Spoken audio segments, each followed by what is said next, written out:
back on the dish, the scene. Hey, man, we got a jam-packed show coming to you all, man. We got some power rankings going on. We got some more interesting news that we're gonna tell y'all. But first, boy, it's a good time to be alive if you're a Braves fan, y'all. It's a good time, man. I'm not gonna talk about it much, but I'm gonna let my guy Guru, man, introduce yourself, man. Talk to the people, man. Let them know What's up, what's up. everybody?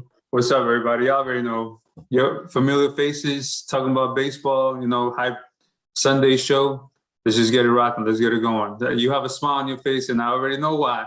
But we're gonna talk about this in a little bit. Cat 5, man. Talk to the people. Just happy to be here, man. It's been a minute since we've done the power rankings. I'm excited for it, and I'm especially excited to talk about a certain few things. So, couple other topics we got coming later on too. Hey, tie through. Talk to man. Talk to the people, man.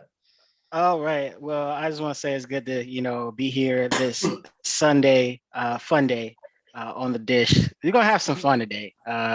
Travis, always fun when we going against each other. So happy for your team to finally show what they're capable of. So salute to you, Trav. But happy birthday to my grandma. It's her birthday today. I called her and said, what's up? Happy So shout birthday. out. Yeah. But let's talk some baseball. This is why I'm here. Also, so I don't get fined for all this brave slander I want to say. You know what? I'm a swing this to Guru today. He gonna start it off, man. So it's on you. How you want to steer this car? How you want to steer this, man? We on you right now. So, man, two teams on this list that I did not want to talk about, and I'm going to start off talking about the first one. At number 10, we got to say what it is. It's the Yankees. But I'm not going to say much. I'm going to pass it off to Ty because he wanted to talk and touch base on them. Go ahead, Ty. Say what you got to say about the Yankees, man. So we have one viewer. He's been on the show before. He who shall not be named. We talking about your damn team in a good light. Respectfully. So I wanted to, give my shout out to the New York Yankees because at first when the trade deadline happened, I was like, what the hell are you guys thinking? You guys need pitching. And they go out, they make some trades, and it works. So now the AL East is becoming one of the top divisions as far as for the race to win the division. And the Yankees are trending upward. Yes, they did have a tough loss on the Field of Dreams game. But if you look at the Yankees ever since the All-Star break, they've been rolling on all cylinders, and there's more to come. What is scary is that you got Garrett Cole coming back from COVID protocols. He starts tomorrow against the Angels. From what I heard in practicing, he is looking good, so he's healthy. You have fans coming back at full capacity at Yankee Stadium, so now they're going to have home field advantage. So the fans are going to be pumped. They're going to be there, ready to see the Bronx Bombers. And speaking of bombs, yeah, you have some hitters who are showing what they can do again. So you got Aaron Judge, who is looking like he's back to doing Judge things. Stanton, comes and goes, but Rizzo has been the hot at bat. And when you ride that Rizzo wave, who knows? I mean, they could take them deep into a postseason run and possibly claim that division. So if you look at the Yankees, runs, and maybe the pitching, will improve. But the more you light up that scoreboard and have games like the Field of Dreams games where it's 9 runs, or above 5, the magic number you have to have above 5 if you're the New York Yankees and you want a chance to win. So as long as they, keep the bats hot and doing their thing, they'll pull off some games. So with that, their last 10, 7-3.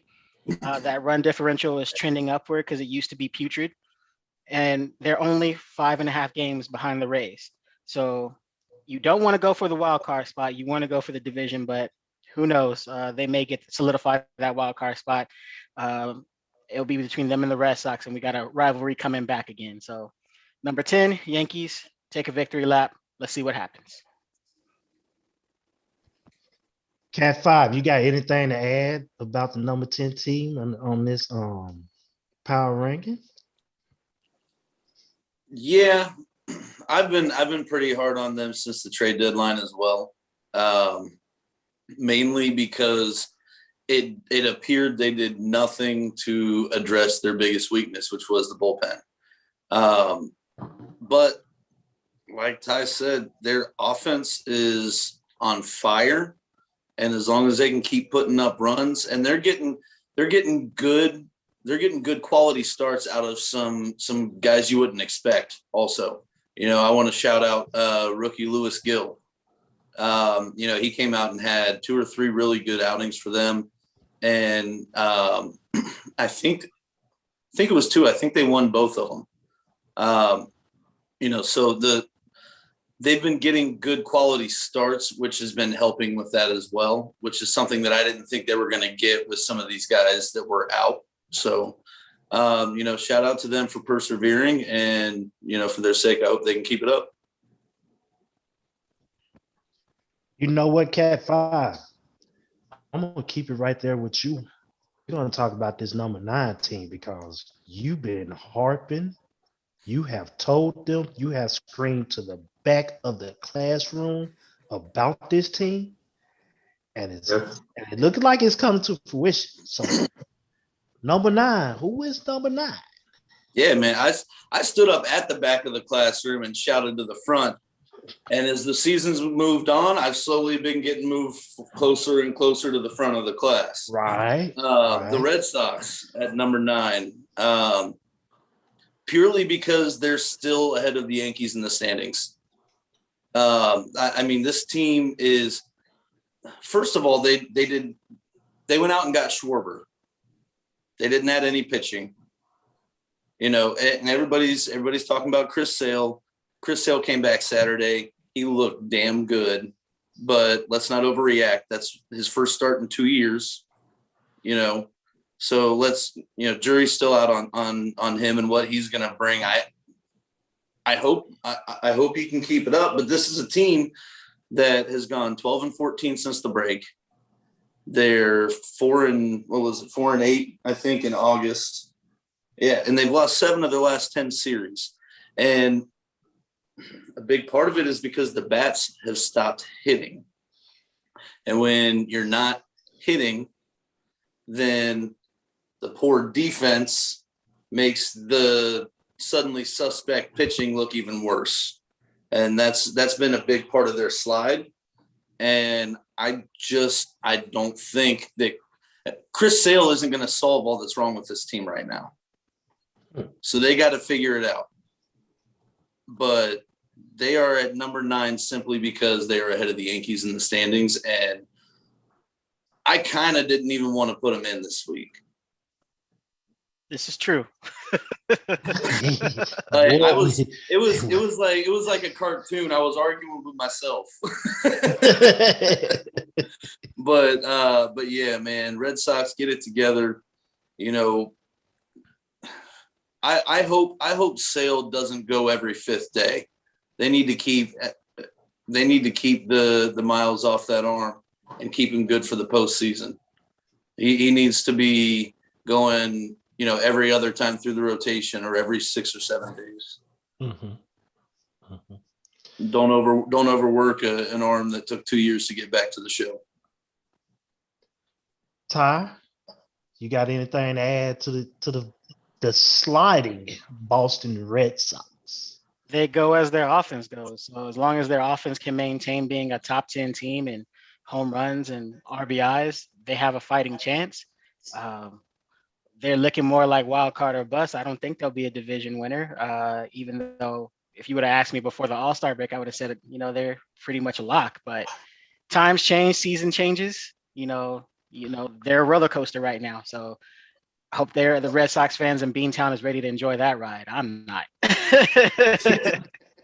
So just to let the people know at home, number 10 Yankees, they weren't ranked on our halfway power rankings last time we did this. And Boston, we actually had them at 4. Now they're at 9. So they dropped 5 slots due to how horrible they've been playing. And just to let you guys know, 12-4 since the All-Star break. They've lost 7 of the last 10 series. And also they're 4-8 this month. That's not going to get it done. That's highlighting exactly what Storms is saying. It's highlighting their poor defense, and if their bats aren't hitting, which their lineup is great, but if they're not hitting, puts a lot of pressure on that defense and that pitching staff, which it's not meant to carry them. All right. Now, this 8 spot, Here we this go. panel have been, you know, in boxing, when you get knocked out and you got a 10 count. This team has finally got up at number 8 on the 8 count. Guru, you ain't finna skip this one like you did the Yankees. You finna talk about this one. Yeah, man. Who do you got at the 8th spot? Listen. Since the season, before the season started, me and Stones were saying there ain't no reason this team should not be in the top 10 because they're a top 4 team in baseball, 4 or 5 team in baseball. They're that good when healthy. Yeah, they have a hole, but it looks like their trade deadline, they filled it up pretty nicely. The Braves are getting hot. The Braves are in first place to take over the Phillies today. The Braves are 8-12 since the break. And like I said, the trade deadline has helped them fill that hole that they left with Acuna. You know, it is what it is. He's hurt, he's gone, but they filled it up nicely. They got Duvall. They got Riley. Swanson's getting hot. Freddie's been doing his thing for, 8-9 years for you guys now? Freddie's being Freddie, and then they got Darno back in as the catcher, which is a huge hole this year for them. Right. And they're watch out. They're a team that if they're healthy, they're good. We know how good they are. They were a win away last year from being in the World Series. You know, yeah, we keep saying that they blew it, but they're a good team. They're well coached as well, so they're a good all around team. And you have to, with them, more so their pitching. You know what you're gonna get from their bats. You just can't really rely on their pitching staff. Pitching staff and middle relief is where they're their weakest, and they have to try and get better at that. But their bats, their lineup is still deep. Mm-hmm. So the Braves deserve to be at the 8th spot. Finally, have a National League East team higher than 10. It took a long time to get here. It took a long time. Started from the bottom, now we're here. Now we're here. Exactly. Now we're halfway. Exactly. Can't find. Now we 8. Yeah, man. How about Freddie, man? He had just a putrid stretch there for like 2.5 months, and now he's gotten himself back into kind of almost all the way back into the MVP talks. I mean, he's just on fire. Hopefully, like you were saying, that the middle relief has been the big question mark for them. Hopefully, September rolls around, we get the 40-man rosters. They'll be able to experiment with some things and find somebody to plug that hole. I'm just happy my preseason pick for the NL East champions is looking good again. I didn't even believe in it 2 months ago, so I'm just happy. Listen, I was off of Freddie Freeman, man. Freddie Freeman's been in the league 12 years. I didn't even, to be honest with you, 12 years. He's been there for a nice minute. He been there, so. It's 12 years seemed like a long time. It's because he still looks 25. I think so. Yeah, that's true. Man. Todd, talk about you guys, man. It ain't my guys, it's your guys. No, I mean, I'll piggyback off of what Storm said and Guru. Like, we did have the Braves, highly touted at the beginning of the season. So it's nice to see that they're making us believers again. If they could just solidify their pitching and be more consistent, they are one of the better teams in the league. You're factoring, they have one of the most potent offenses despite losing Acuna, who was pretty much almost Tatis wise, like their whole offense, the other guys have stepped up. They're still top 3 as far as hitting the long ball. So all that power in that lineup, combined with how they take care of bringing in runners on bases with RBIs too.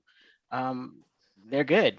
It's just that they just need to focus on their pitching, which it's coming together. So as long as you're still a top, team in the offensive categories and improve your defense, which has always been solid, and that pitching, you'll win and walk away with a division. So I think they're still going to do it. We need the Dennis Green clip. They are. Who are they thought they were? Slow down. Slow down. There's still a month and a half left. All right. We was talking about Bryce Harper not too long ago as far as MVP stuff, which this whole panel got peed off on. Yeah. But I'm going to bring up a name in the MVP that may get some mention real soon. It's not Freddie Freeman. It's Austin Riley. Check him out. He's been getting talked about. Just check him out.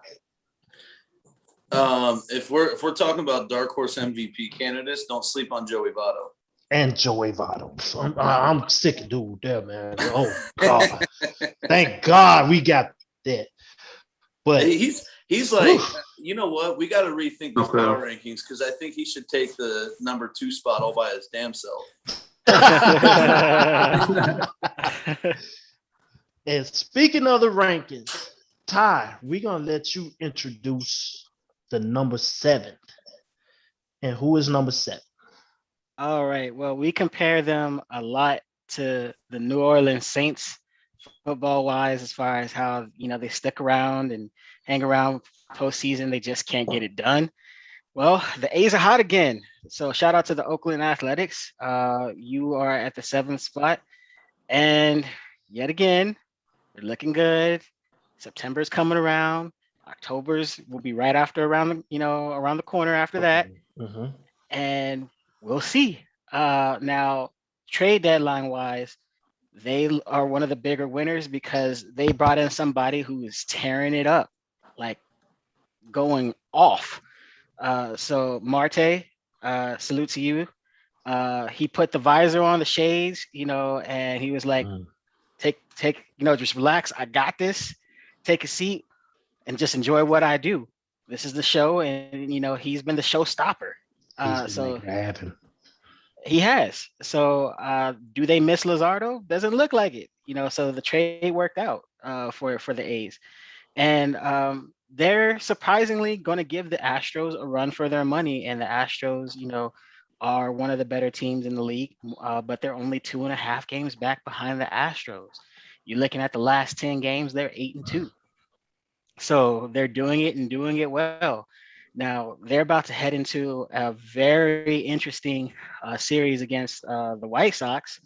And with the White Sox, in that series, it's showing, okay, can we, actually hang around the better teams? And that's always been the thing with the A's is, can we, beat the better teams in the league, especially going to the postseason?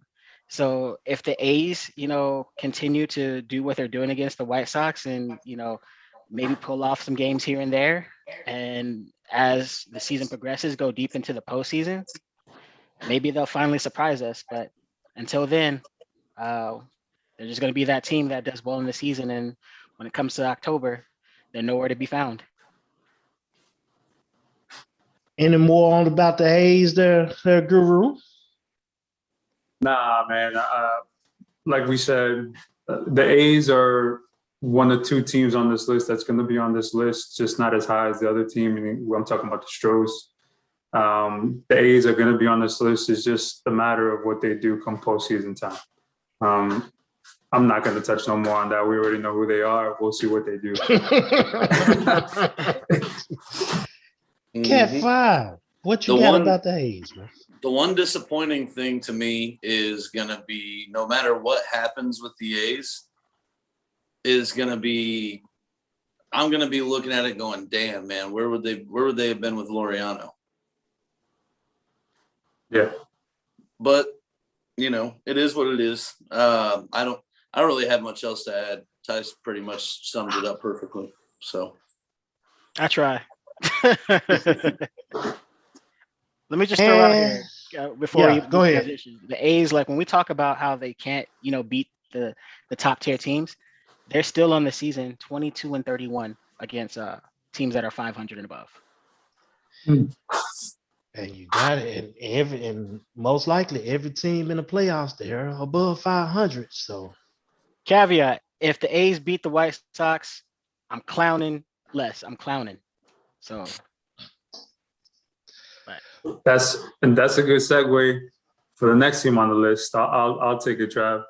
go ahead. Go right ahead. We're gonna go right into it. The White Sox. And just let the people know. I'm gonna go back a little bit. The A's. We had the A's at number 9 last time we did this list, so they moved up 2 spots to 7. We had the White Sox at number 5. We moved them down 1 spot, and we're gonna tell you why. They're 5-5 in the last 10.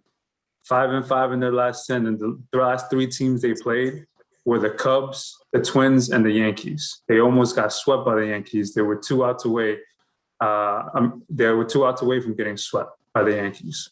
And the Field of Dream games. If it wasn't for Anderson hitting that fly ball Apple Field, they would have been swept. They haven't been playing well. And again, another thing of what Ty was saying.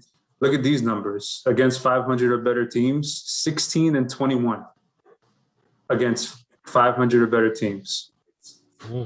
For one of the top teams in the AL to be 16-21, they got to do better. They got to beat the teams they got to beat and beat them bad because they have a good team.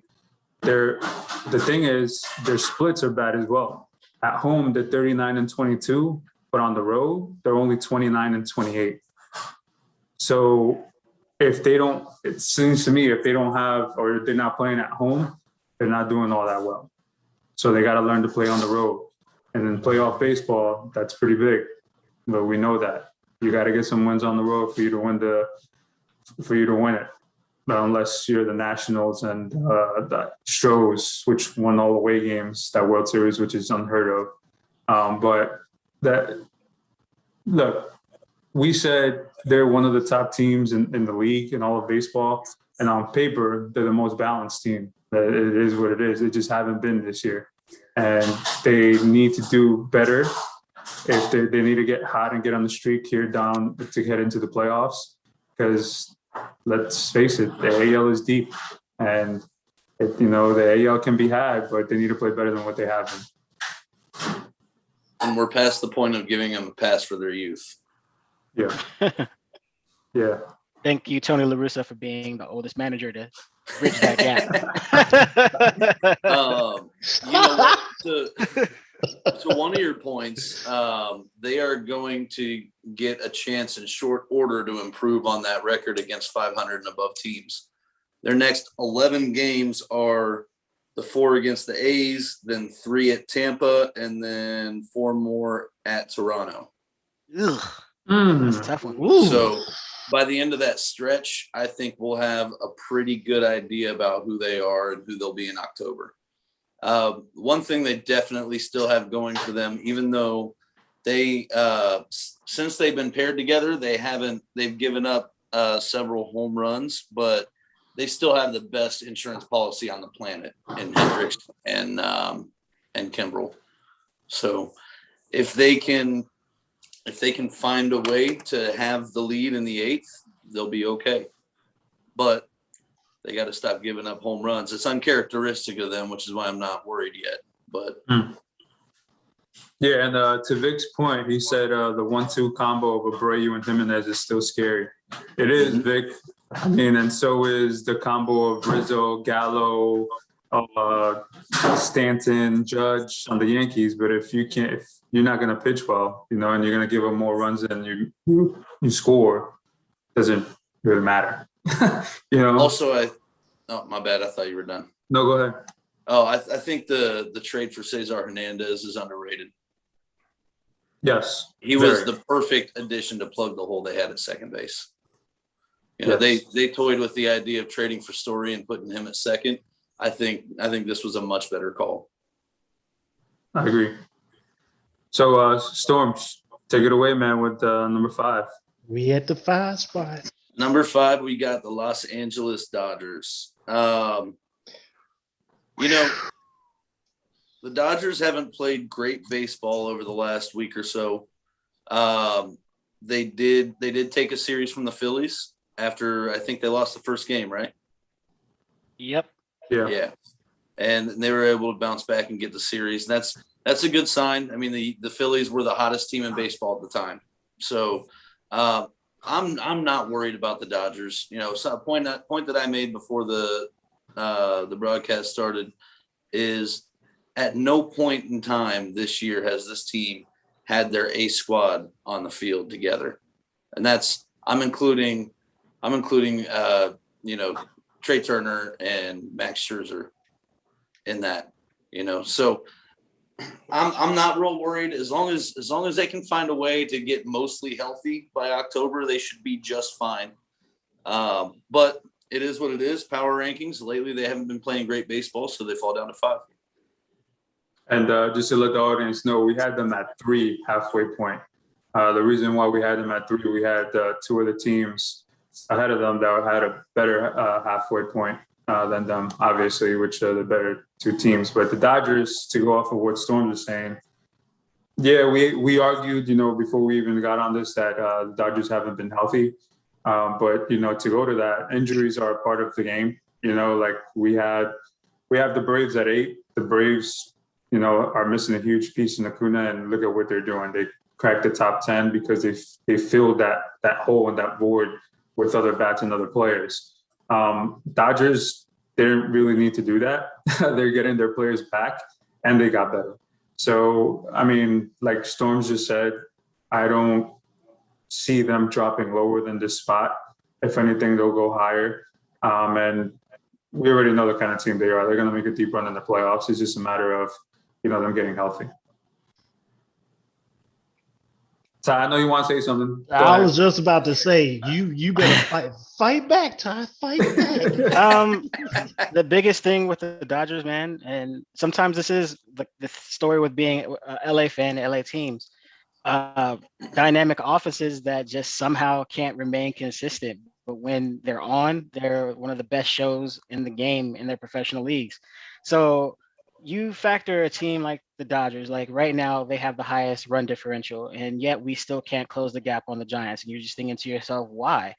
It's just consistency. That's all that you can say. And if they would just, focus on series by series, maybe they'll close that gap between the Giants and them at like pretty much 5.5 games right now. But it doesn't make sense to have this talented of a team and to be kind of mediocre against elite teams or inconsistent as they have been. Yes, health is wealth, but when you have so much talent like you do, and can pull off comeback series or even sweeps like they're sweeping the Mets right now, compliments to Will Smith, who's a big part of that, homering in every game. So, but you can't rely just on a player here or there. You have to rely on the whole team coming together. So if they can figure it out, Dave Roberts brings the whole team together right in time for September, we'll be good.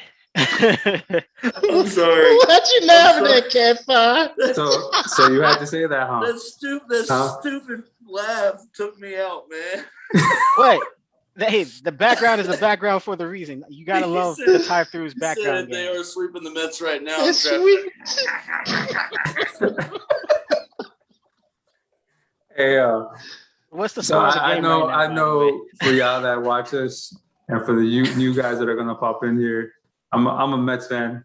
Ty's a Dodgers fan, and over here Trav is a Braves fan. So Trav is gonna have a laugh at my expense. And Ty is going to bring something up that's going back for the Mets against the Dodgers. Thanks, Ty. Appreciate you. I know it's all love, but thanks. Appreciate it. I'm just over here chilling in the Central. And that's your Reds fan. Yeah, that's your Reds fan. You know what, Ty? Do you say that again, what you said at the beginning? You said a lot of LA teams, they have good offenses, superstars, all that stuff. But when they sputter, it gets bad. Yeah, that's the story of the Lakers. That's the story of the Dodgers. You just hit the nail on the head right there. The There was Chargers. Raiders. There was Raiders. Yeah. There when they was in LA. Yes, you're right. Yes. Yeah. You're exactly right. You're right, though. The Dodgers are like the kings of scoring 8 runs, 4 games in a row, and then scoring 2 the next 3. Yep. Consistency. That's what it is, man. Oh, their score, by the way, is 9-3, bottom of the 7th. Dodgers over the Mets. All right. Moving on. Moving on to the Hey, man, fourth. it's the only line. We got to do the update. Moving Damn. to the 4th spot, man. One of y'all take it away, man. Who do y'all have at y'all 4th spot? Start with anybody. I'll start. We got the Stros, man. Listen, the Stros halfway point, we had them at 1. The reason why we had them at 1 is because they're the Stros, but they have sputtered a little bit. 3 teams have overtaken them. We'll go over the 3 teams shortly, but the Stros, they deserve to be at 4, even though they're playing good baseball, and they're also through the last 10, they're actually 5-5. And actually, they have a really good home record and away record. Home record against teams are 37-23, away are 33-24, and their average or their record against over 500 teams is 37-25. So they're doing really well playing against these lesser teams. They still have Altuve, they still have Brantley, they still have Correa. The one person missing obviously is Springer because he's in Toronto, but they don't seem to be missing him much. They're still top 5 in our list for a reason. They're still the Stros. Trash cans or no trash cans is still there, and they deserve to be. It's just that we moved them to 4 because there's 3 teams that are better than them right now. That we're just it is what it is. There's just 3 teams better than them. The Stros are always going to rake. The Stros rake. That's what they do. Where they may falter is their pitching. Their pitching is still strong though. You can't sleep on them.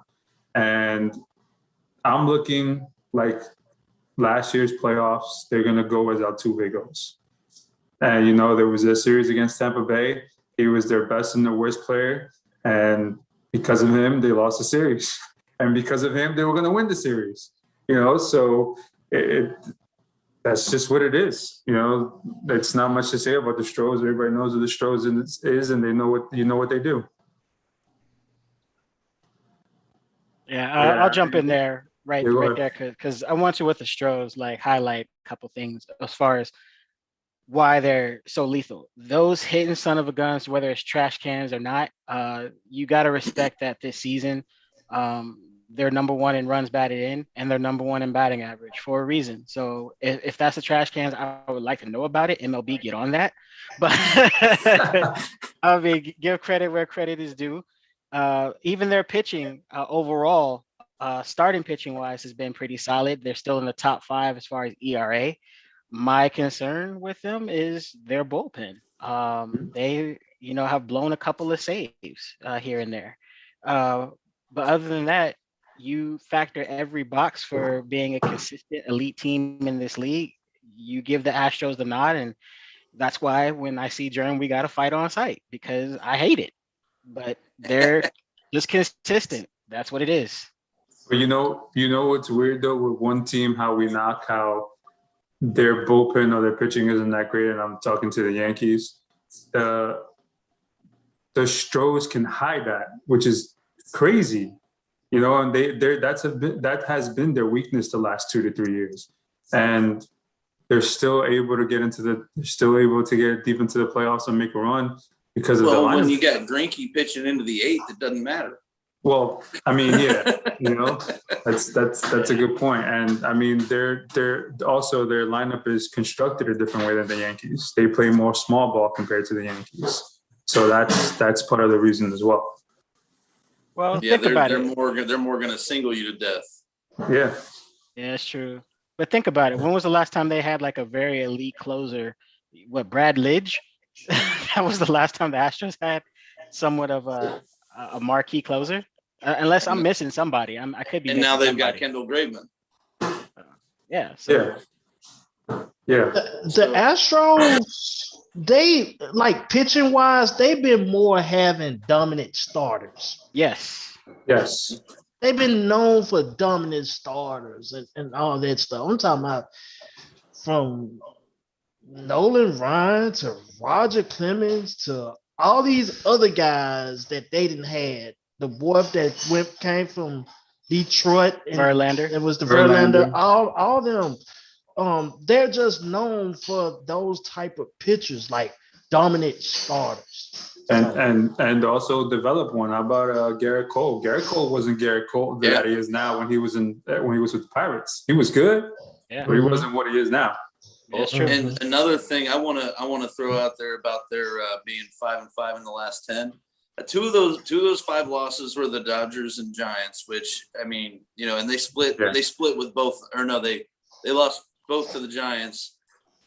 No, they did. I think they split. They took 1 out of 3 against the Giants, and they split with the Dodgers. But you can live with both of those things. Oh yeah. Well, the concerning thing was the Twins came into town and took 3 out of 4 from the Astros. That hurt. But I'll tell you what, there is nothing to get your pitching right like having the Rockies come in for 2 games.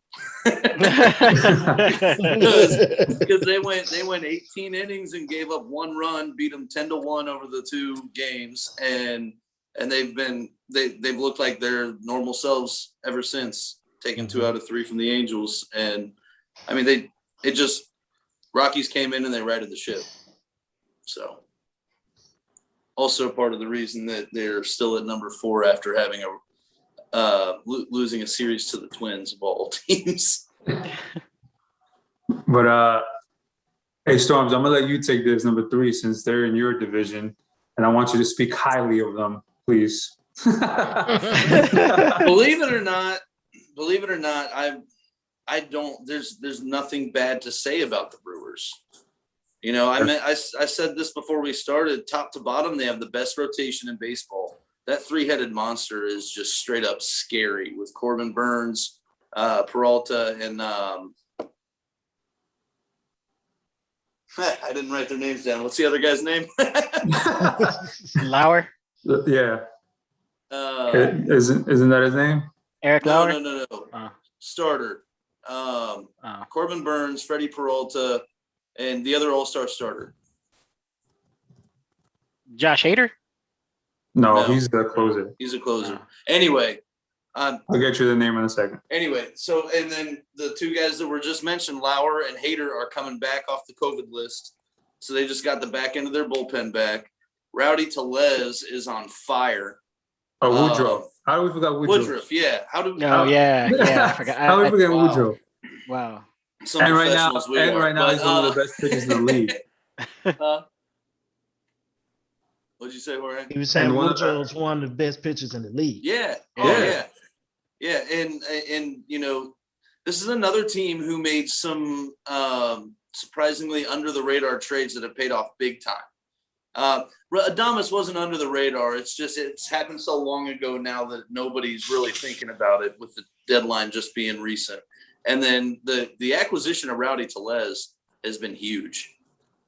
I don't have his numbers in front of me, but I know that his numbers have gone up across the board since he came there, and he's been on a crazy tear the last week or so too. So anyway, the Brewers are just they're the most complete team in my opinion in baseball, and there's just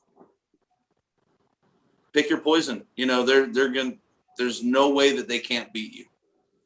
So they're number 3 on our list, simply because, number 1's going to be obvious, and then the other team we haven't mentioned are just playing a little bit better baseball than them at the moment. But the Brewers are a very, very serious World Series threat. Mm-hmm. So can we say that out of the top 3 teams, the Brewers have the best pitching staff from start to finish? Yes. No, like starters, reliever, closer, everything. Yes. Okay. I agree with that. So they I got the don't even best have pitching to- staff in baseball as of right now. Yeah, I don't Yeah. have to think about that for 1 second. Yeah, I would. Yeah. Yeah. You factor. I just looked it up. Like when Storms mentioned the three-headed monster, like it is crazy because you have, as far as ERA wise, and this is no joke, you have Woodruff second in the league at 218, Corbin Burns right behind him 3 at 223, and then you have Peralta at 226 at 5. Like that's nuts. And then you factor their bullpen. Hader has only blown one save all season long. You know what the scariest thing is you can play a 7-game series against them and not face another starter. Yeah. Yeah, that's scary. So the Brewers, just for everybody out there, the Brewers has had a good bullpen for like 4 to 5 years now. It's been their starters that really haven't done much. Just to let you know, I think they're starting their ace like 4 or 5 years ago was Zach Davies, I want to say, and he's middle of the pack guy. He's not an ace. And he's the And only good player left on the Cubs. so, their starters are now falling in line with their bullpen and now are better than their bullpen, and they can easily go 7-8 deep and just use their closer or their setup guy, setup guy, and just closer, and you're done. Jeffries and what's their closer's name? Hader, sorry. Jeffries to Hader is just nasty. You can't really find anything better than that in any bullpen in the league. And, I've been saying this, and I'll say it again. Yelich, where you're at, we need you. They're going to need you if they're going to make a serious run in a series that are a World Series, because there's 2 teams, as we know in the National League, that they're going to have to play and pass. Well, maybe not play both, but at least one. And they're really good teams. So they're going to need it. Yeah, man. If I would have told you 4 years ago that there would be a time in the near future where the Brewers may be the best team in baseball and Yelich was their biggest hole or their weakest link on the field, you would have thought I was insane. Yeah, I would have thought you're nuts. Yes. I would have thought you're nuts. Ty, you want to – actually, you know what? No, I'll let you take number 1 just because, yeah. You jerk. But you know what? I mean, let's go to the number 2 though.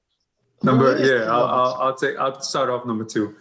Number 2, we have the Rays, and for you out there, we call them the Rays for a reason, thanks to category. They're obviously the Rays. They are who we are. We say it every time we do this list, man. Plug and play. Doesn't matter who's in there. They just know how to produce, get wins, and keep chugging along, man. They were about 5 games up before the break. Boston was in first place, and now they're 3 games up on Boston. 7-3 their last 10. 37 and 32 against teams over 500. At home, they have a really good record, 35 and 22, and away they're 36 and 25. Right. They just keep winning. And there's nothing much you can say. They still got Margot. They still have they still have that rookie that went off in the playoffs last year. His name escaped me right now. Rosarena. Yeah, I always say his name wrong. Rosarena. It's still crazy to me that he's still considered a rookie. I know. Yeah. Yes. So that's the most experienced rookie of all time. he broke the hits record and the home run record in a playoff last year, which was insane. Whatever, but the guy is amazing, and he deserves credit. And their pitching staff. I mean, their pitching staff still doesn't go deep into games, but they're holding up. Their pen holds up. They have a strong pen, and that's what they do. They beat you. They're a good team. They're a good, solid team, and you just got to watch out for the Rays. Like we said, the AL is kind of open, and right now leading the pack, they are, and they have been leading the pack for the last probably what 4 years, like with Houston, just with winning games. It's either been them or Houston, and that's about it all. That they're a really good team. Mhm. Yeah, you know what impresses me about the Rays the most is that What? they win despite consistently being like right in the middle or bottom tier of young teams. Like most young teams, like you think like the Orioles, the Pirates, they suck, but they're like Yeah. AAA teams. But the Rays, they'll hang around there and are one of the younger teams consistently season to season and still, beat everybody. So whatever the fountain of youth secret sauce that they have over in Tampa, I mean, keep it. Yeah, man, this team, this team straight up defies logic. Like seriously, they've traded Willie Adames, Rich Hill, and Diego Castillo this year. They've lost Tyler Glass now, and they got better each time. Yes. Like, I've never seen a team where you can take the biggest pieces off of them and they just get better. It's weird. It's crazy. It's weird and confusing, and I kind of like it. Like I told you guys, They're fun to watch, man. for some weird reason, the Rays, they don't offer big contracts to a lot of players. They rather let them walk, or they rather trade them before their contract comes up. And whoever it is that's not up next, it's just like they take the chance by the throat, and they just like, okay, it's my turn to shine, and they shine and they do it well for the Rays. And There's something in that Similac for them. That team sounds very familiar to me. And something Yeah. of note, something to watch is, I mean, we're talking about the best team in the American League, and Nelson Cruz is only hitting 194 since they traded for him. If he can get it going, Oof. Scary. Very. Scary. I got a question. Uh-huh. I got a question for that. Since we've been doing the power rankings, and since the Tampa Bay Rays have entered like 1, 2, or 3, when was the last time they have dropped? I mean, since we've been doing power rankings, they've been 1 or 2 for the last 3 or 4 power rankings we have done. Am I correct on that? No, last they were time we 7 had in the him at last 7. one, right? Yeah, we had him 7 in the last one. Okay, because it seemed like they've been consistently 1, 2, or 3. The reason why we had him at 7 is because right around when we did the power rankings, they lost class now. And they were losing some games there before the break, and they were also second in their division. Like I said, I think there were 5 games behind the Red Sox, excuse me. So since then, they've just been winning ball games, man. Like I said, taking over. They've gotten hot when the Red Sox have just lost a lot of games. I'd like for them to be 5 games behind the Reds. Go ahead, Ty. Take it away with number 1. Let's wrap this up. And Guru did this because he's a jerk New York fans. Gotta love him. So number 1 is my rival, the division leader of the best division in all of baseball. Yeah, I said it.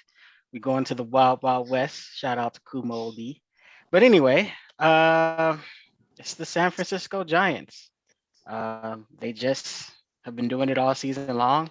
I did a little live that, said they're for real, and they have kept up to that. So they haven't, let me down as much as I would like them to. I look at the standings every day and I see, okay, we're going to catch them.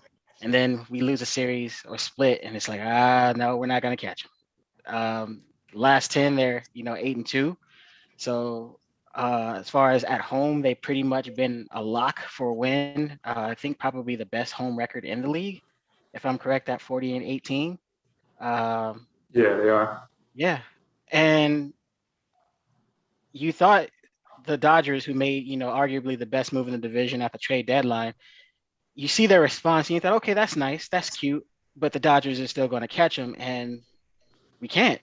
That it's like you take one step forward, and the Giants are like, nope, we got longer legs. Let me show you how it's done. and that's how it's been. They've had a resurgence of far as their veteran players stepping up. And Chris Bryant just came in and was like, I'm Chris Bryant. I'm a former MVP. Let me show you who I am. And that trade deadline, he's been solid and consistent for him. That's all you can ask when you bring somebody into a new dugout, new, teammates, new arena, new city. And he just came in and he's been the consummate professional who's like, hey, I'm still Chris Bryant. So shout out to the Giants. That's all I can say. Yeah, like you said, Crawford, Evan Longoria, Brandon Belt, and Posey have been having like years like they were in their 24s, 25. They've turned back the clock and they've basically put the team on their shoulder and they're having career years, and now they have Chris Bryant to add to that. And they got better. They had, like we said, if they could add a bat, why not? They went out and did it. And Ty said it. He's been a professional. He's been playing real well for them, and he deserves a mention. And their pitching, man. Their pitching has been good. There's one starter I believe that hasn't lost a game since like May or something like that. It was like 10-0 or something like that. I don't remember his name. And, is it Gossman? Is it Kevin Gossman? I'm not sure. No, I don't remember his name either. But it's not Gossman, it's not DeSclafani, and it's not Cueto. Exactly. That's the type of year that the Giants are having. We will have that information for you all in a little bit. So we'll have that. Just keep it locked on the scene, man. We got what you need. Cat 5, anything to add on? Yeah, on that? A few things of note about the Giants. I mean, this is a team that hasn't lost 2 consecutive games since July 24th.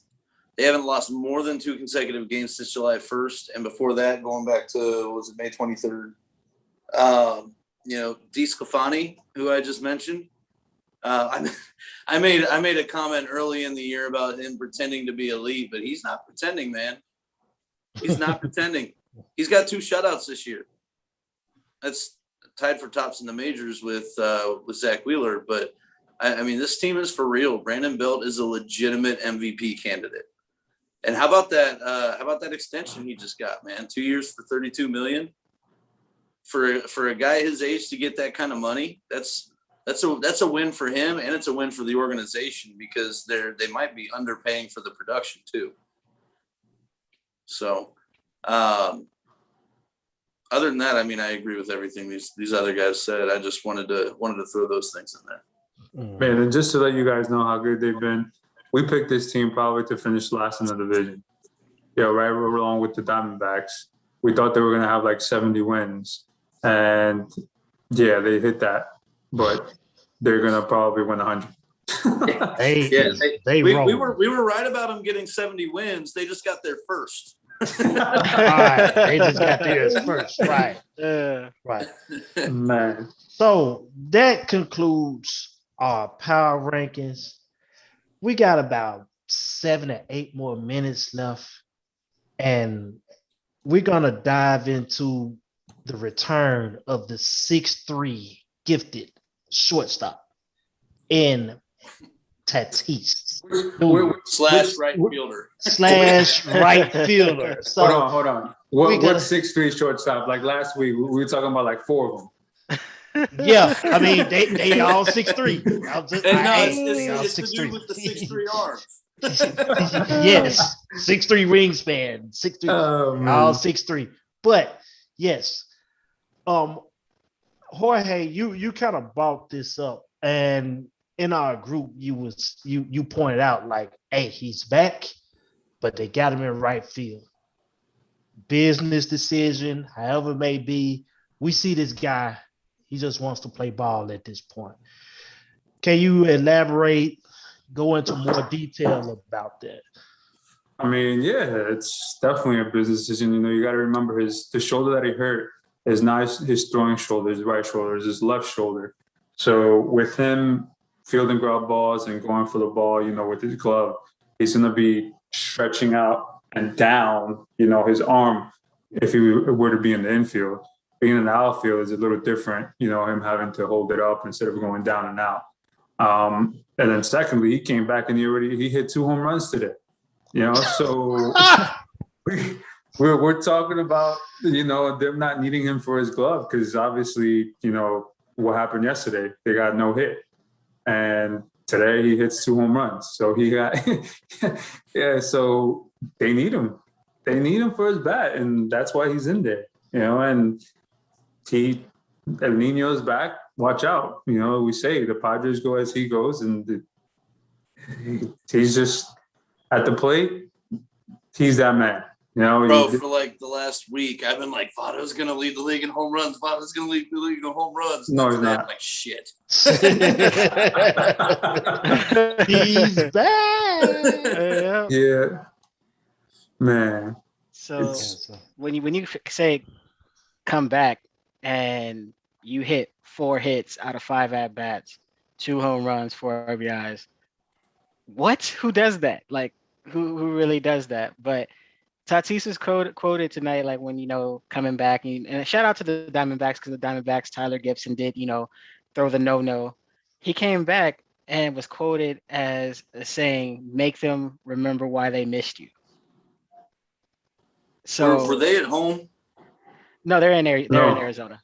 Okay, I was gonna say because if they were at home and I was up in the booth for San Diego and he hit a home run, I would have started playing Roy Jones Jr. over the loudspeakers. Y'all must have forgot. Yeah, so I mean, when you a guy can come in and do that, like that's why he's paid the big bucks. That's why he's the cover athlete of MLB The Show. That's why we talk about him so much. Because I mean, and the scary thing is he's only what 22. 22, yeah, 23. Yes. I want to say that's what's mind-boggling. He's only 22. It's hard to believe, man. When you just look at the body of work, it's just that's crazy, man. It's amazing.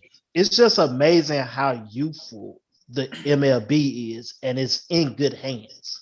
Oh, definitely. Definitely. Mm-hmm. I'm a little torn about this.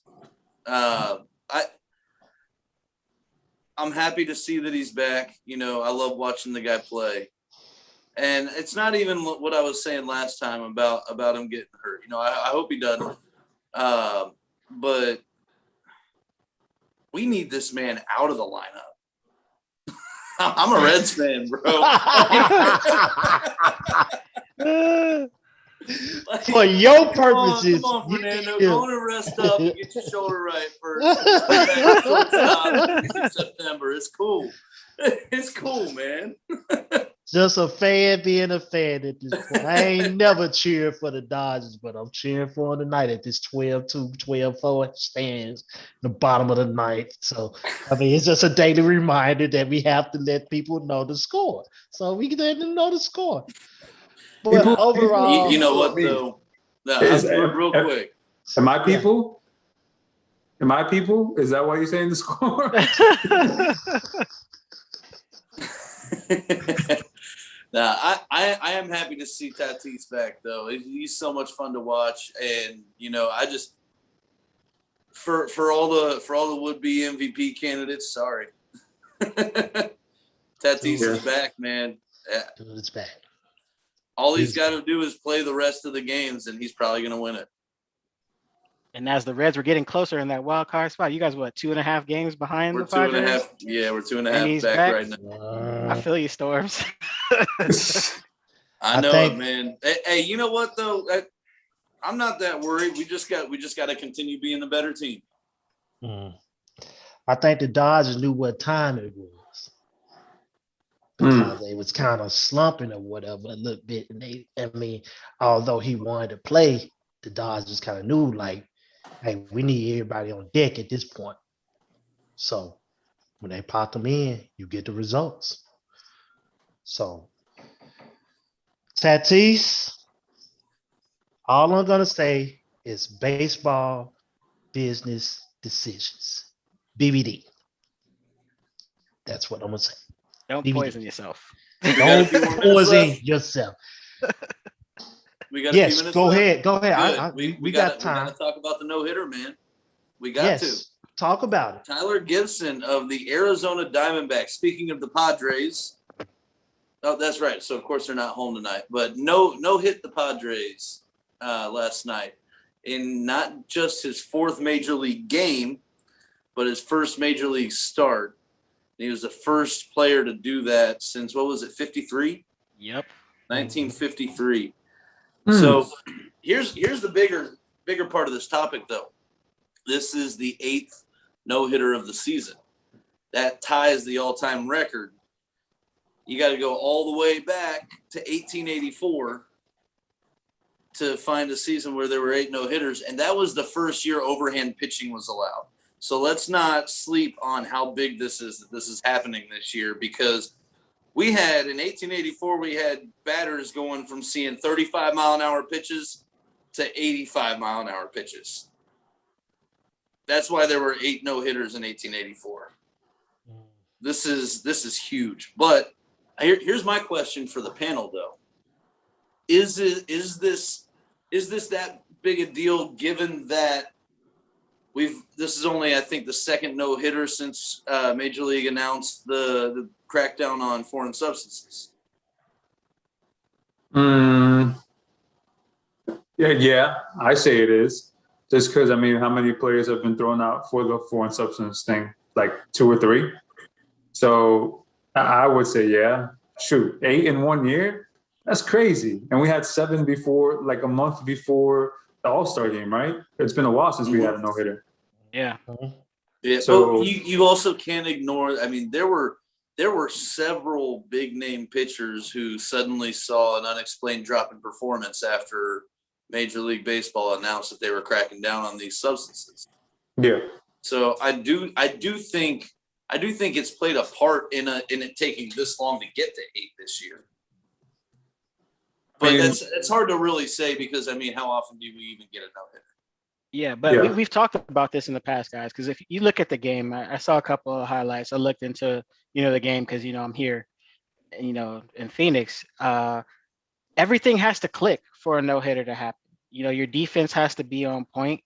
And that's no disrespect, to what Tyler did, because he still pitched his ass off, but everything has to, work together. So no-nos are hard to get. Just in fact here, actually, that was the first no-hitter ever pitched at Chase Field since it opened in 98. So that's how long it's taken for a no-hitter to happen in the desert. The last Diamondbacks pitcher to even pitch a no-hitter was Edwin Jackson in 2010. So that's a decade span for the Diamondbacks to have a pitcher do what Tyler did in his first start. So that's why it was so amazing. That's why it was so emotional for Tyler and his dad, because this does not happen unless everything works together. And also, if you don't jinx the damn thing, like was it Storms did the Storms did the other night? No, it's this man. No, it was Jorge. Jorge jinxes. No, here's the funny thing is Jorge will jump in the chat and be like, yo, no hitter through 6 in Cleveland. And then last night, when I post a screenshot of a tweet that just says tune in, he goes, oh, great, you jinxed it, because it was the Mets throwing the no-hitter. That's a little inside story for you guys. To your point, though, Ty, you're 100% right. Big shout out to the Diamondbacks defense, because you also don't see a lot of no-hitters with only 5 strikeouts. Oh, yeah. Yeah. Yeah, that's very rare. And walks. And he walked 3 guys. And yeah. So, yeah, big shout out to the whole Diamondbacks organization for that one. Anything you want to add to that, Guru? Nah, man, I'm happy for him. And that was awesome. That was in the stands. If you guys haven't seen the video, you guys got to find that video. His dad just straight out cried when the center fielder called that ball. I shed a couple watching his dad, actually. That was that was nice. That was that was nice to see. But no, about Tatis, man, just glad he's back. Stay healthy, please. Stay healthy. Don't do nothing stupid on the base pads. Slow down. Baseball needs you. Yes. Baseball business decision. Yes. Yeah, no, but I just wanted to bring up the no-hitter thing to talk about the record too. Yeah. Any closing thoughts there, Cat 5? I'll close this show the same way I closed the last one. Joey Votto still bangs. I'm tired. I'm sick of you. Canada, eh? Hey, man. I will. At this point, if he keeps hitting the way he's been, I will be upset if we go to the playoffs and he's not top 5 in MVP voting. I don't see why not. Joseph Votto not getting MVP is disrespect. Keep it to you, Ty. It's been 11 years, man. Let him take it home. On you, Ty, with the closing thought. Closing thoughts is Miggy, hit the damn home run already. Yes. Oh, God. I meant to mention that too.